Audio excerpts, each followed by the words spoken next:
আজকে দুপুরে কলার মোচা নারিকেল চিংড়ি মাছ দিয়ে ভাজি করা হবে। আজকে এই রান্নাটা আপনাদের সাথে শেয়ার করব। আসসালামু আলাইকুম এভরিওয়ান, সবাই কেমন আছেন? আশা করি সবাই ভালো আছেন। আমিও আপনাদের দোয়ায় আলহামদুলিল্লাহ অনেক ভালো আছি। সকালবেলা ঘুম থেকে উঠে দেখি আমার শাশুড়ি তার নাতির ঘরের পুতির সাথে কুশল বিনিময় করছে। আর বাচ্চারা তো ঘুম থেকে উঠে প্রাণ খোলা হাসি দেয়, কথা বলার চেষ্টা করে। আর এই সময় বাচ্চাদের সাথে কথা বলতে বেশ ভালোই লাগে। এদিকে তাসনিয়া মনি তার বান্ধবীর সাথে খেলা করছে।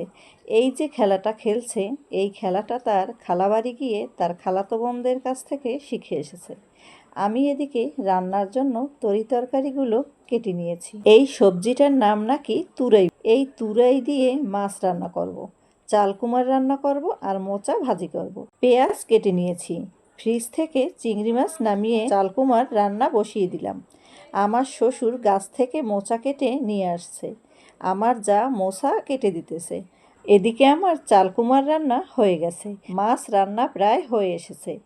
সেদিনকে গাছ থেকে কেটে রাখা কলা 2 ছড়া পেকে গেছে। আমার শাশুড়ি কলা কেটে একটা ঝাঁপিতে রেখে দিয়েছে। আমার শ্বশুর ভাত দিয়ে কলা খেতে ভালোবাসে। আমি মোচা ভাজির জন্য একটা কড়াইতে চিংড়ি মাছ, লবণ, পেঁয়াজ, ব্লেন্ডার করা কাঁচামরিচ, রসুন বাটা দিয়ে কষিয়ে নিচ্ছি। বাহিরে বৃষ্টি হইতেছে, এলাচগুলোতে মরিচে পড়ে যেতে পারে, তাই চুলের উপর এভাবে রেখে শুকিয়ে রাখছি।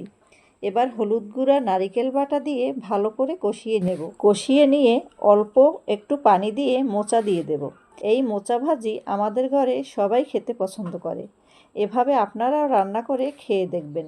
মোচা আমাদের শরীরের জন্য খুবই উপকারী। কলার মোচার মধ্যে আয়রনের পরিমাণ সবচেয়ে বেশি থাকে এবং পুষ্টিগুণে ভরপুর। কলার মোচায় রক্তে হিমোগ্লোবিনের পরিমাণ বাড়াতে কিন্তু সাহায্য করে।